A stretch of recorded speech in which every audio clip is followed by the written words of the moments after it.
Assalamualaikum warahmatullahi wabarakatuh. Kembali lagi di kelas bengkel Excel. Hari ini kita akan bahas bagaimana cara membuat formula menjadi dropdown pada Microsoft Excel. Oke, langsung saja kita ke tutorialnya.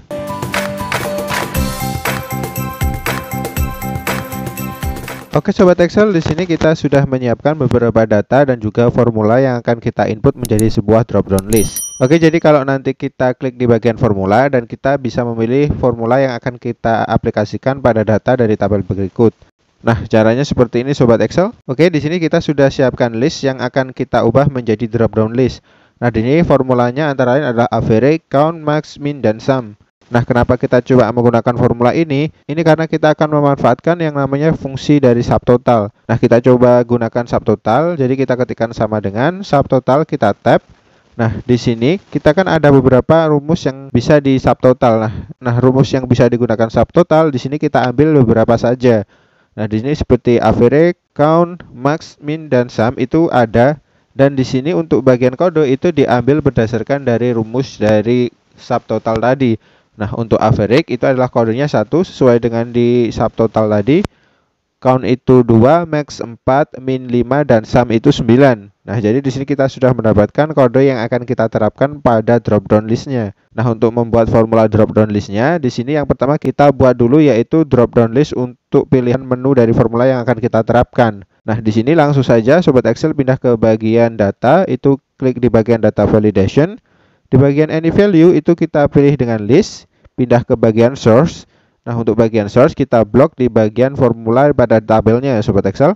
Setelah kita blok di sini Sobat Excel bisa langsung oke saja. Oke, di sini kan sudah muncul untuk bagian menu drop down listnya. Jadi di sini kita bisa pilih rumus yang akan kita terapkan.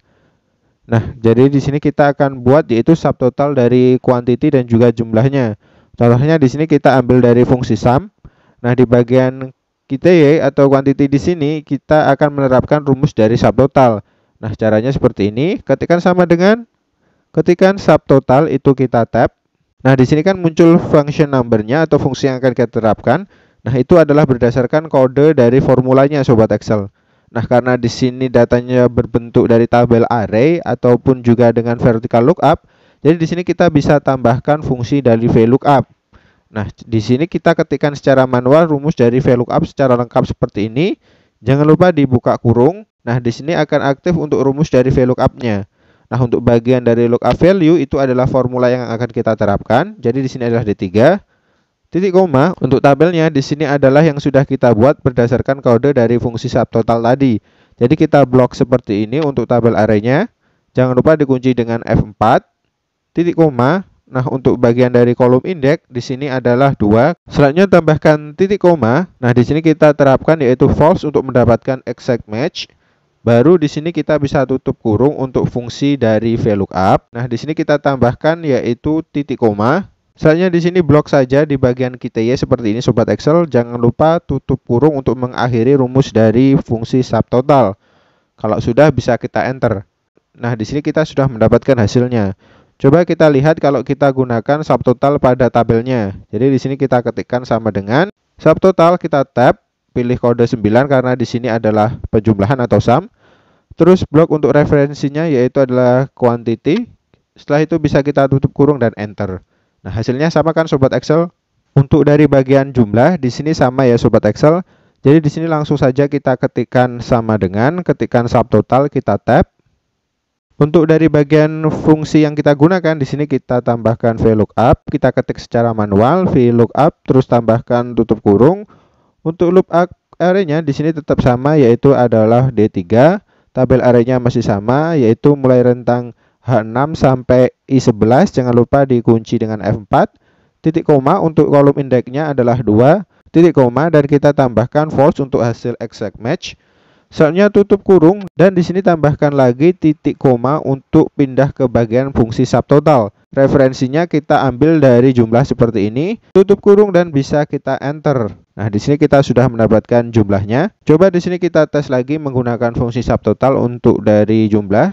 Kita ketikkan sama dengan subtotal, kita tab. Nah, di sini pilih saja kode 9 untuk sum. Titik koma, di sini blok untuk referensinya.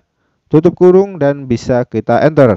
Maka di sini akan mendapatkan hasil yang sama dari fungsi yang kita gunakan tadi. Nah, jadi di bagian formula di atas itu kita bisa ganti sesuai dengan kebutuhan kita. Jadi dari sum bisa berubah menjadi average dan hasilnya akan sesuai menggunakan rumusnya. Begitupun juga kalau kita ganti menjadi count, itu adalah penghitungan jumlah data, mins dan max pun juga bisa kita gunakan. Oke Sobat Excel, itu tadi tutorial pada hari ini. Jika Sobat Excel masih bingung dan penasaran, silahkan komentar di bawah atau chat saya via Instagram. Kalau suka silahkan like dan share videonya dan berlangganan dengan cara subscribe channel Bengkel Excel. Oke, semoga tutorial pada hari ini bermanfaat. Sampai jumpa di pertemuan selanjutnya dan terima kasih.